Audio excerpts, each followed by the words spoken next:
that we live in a word-based universe. What does that mean for you on the broader conceptual landscape? Well, it means that this universe is not simply a product of natural, unguided forces. It is a product of a rational... Welcome back to the channel. This is a conversation Jordan Peterson had with Oxford mathematician and bioethicist John Lennox on Genesis 1 and the concept of humans made in the image of God. They touched on some fascinating intersections between faith, science, and philosophy. The link to the original video will be linked down below, so you can check for the full context. And I recall listening to you give a very interesting lecture on Genesis 1.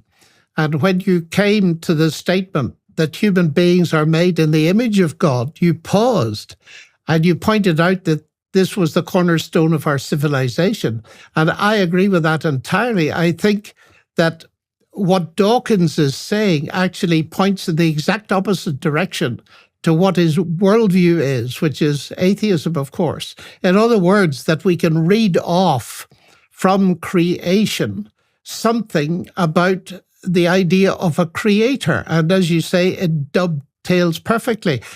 Let me put this another way. I'm a mathematician by background and a linguist. I love language, and mathematics is a very sophisticated language, but I love natural languages as well. And it seems to me that where this fits together best is first in the fact that we can do science, in the sense that there is a rational intelligibility to the universe, which is the foundation of modern science and is a legacy of the biblical worldview. So that the mathematical describability, Einstein talked about, he couldn't imagine any genuine scientist without faith in that. It's the axiom for doing science is to believe the universe is intelligible. But if you ask for the rationale behind that, why do we believe the universe is intelligible? It bears the imprint of a creator. And I see that at the level of mathematics, it has capacity to, at least in part, give us a handle on what's out there. And also in biology, where we have at the heart of every living cell the longest word we've ever found, the genetic code. And all of that leads me to formulate it as follows, that we live in a word-based universe. And that's the key of the logos for me. Okay, and so what do you mean in that case? So what do you mean specifically that we live in a word-based universe? What does that mean for you on the broader conceptual landscape? Well, it means that this universe is not simply a product of natural, unguided forces. It is a product of a rational creator, an intelligent creator, and I believe even more than that, a personal creator. Now, how I get there is only in part from a response to the universe as I find it, the point you made about each organism being a microcosm of its environment. It's also, it seems to me that there are two major sources of knowledge. There is, first of all, observing the universe, science, etc. Then there are the humanities.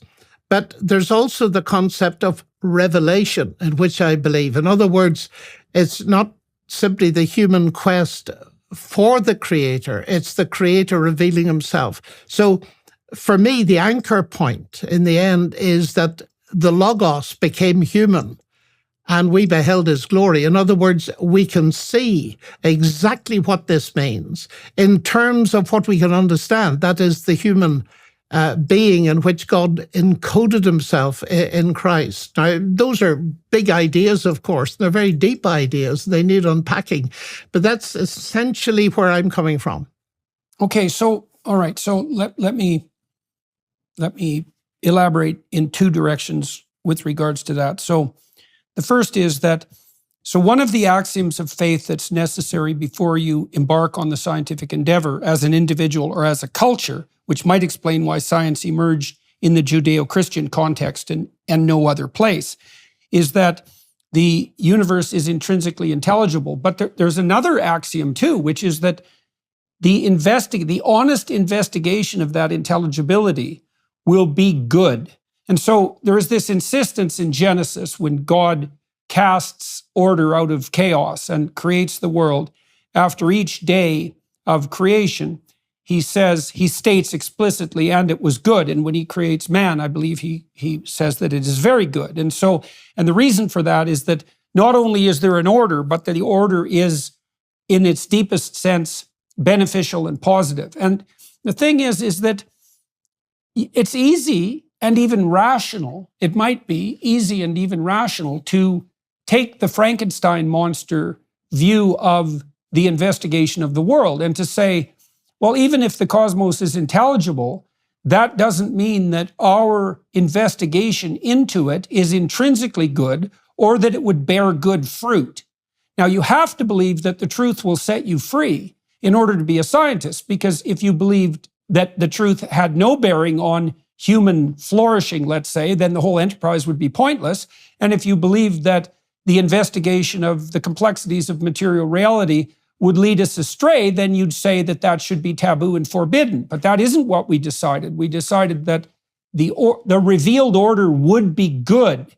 And then I'll add one other thing to that, which I think is also axiomatic, which is part of the logos idea in its deepest sense is that we are required to explore, investigate, and communicate about everything as deeply as possible. So the idea, you have this idea in Job that is quite well developed, that no matter what God and the devil throw at you, you're called upon to maintain your equilibrium and your faith in the intrinsic goodness of being. And then that's expanded in the Gospels, because the trials of Christ are the most extreme trials that can be imagined. And I mean that literally. That's partly why the story has such potency, right? It's the worst possible sequence of events that could happen to the least possibly deserving person. And that's an injunction to accept all of the terrible catastrophes of life full on, in the supposition that doing so is the manner in which life most abundant could reveal itself. And if you're a scientist, and the real scientists are like this, and I think Dawkins in this way is a real scientist, is that you're actually committed to the truth, right? You put that above all else. And you wouldn't do that if you didn't believe that the logos of commitment establishes the order that is good. And I don't think you do that without an intrinsic belief that it's something like human beings are made in the image of God. I can't see any escape from that rationale.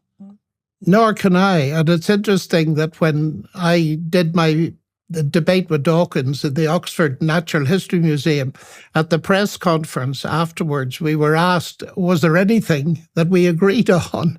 And there was one thing, and that is that truth exists. And this is a crucial thing. It depends that we are committed to the pursuit of truth. Otherwise, as you say, science is absolutely no point. I happen to believe that truth, of course, is not simply propositional truth, but ultimately truth is a person. And that is the very deep claim. I am the way, the truth, and the life. And it's interesting there that Jesus wasn't merely saying, I say true things. This goes much deeper. I am the truth. And if we set up a sequence of questions about anything, what is the truth about the atom? Well, you can split it into elementary particles. What is the truth about those?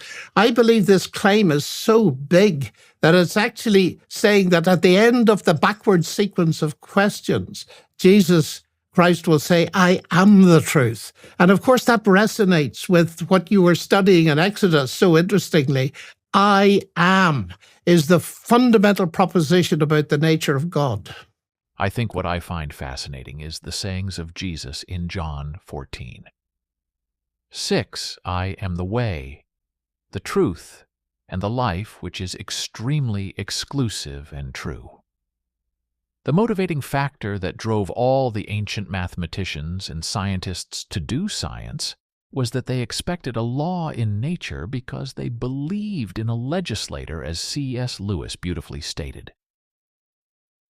Stephen Meyer, the former geophysicist, said all models that seeks to explain the beginning of the universe without the creator simply end up explaining the universe by reference to pre-existing mathematics rather than pre-existing material state. So, Alexander Vilenkin, the great Russian physicist, asked in his book that before there was any matter, space, time, and energy, what tablet could these physical laws been written on, because mathematics is the domain of the mind?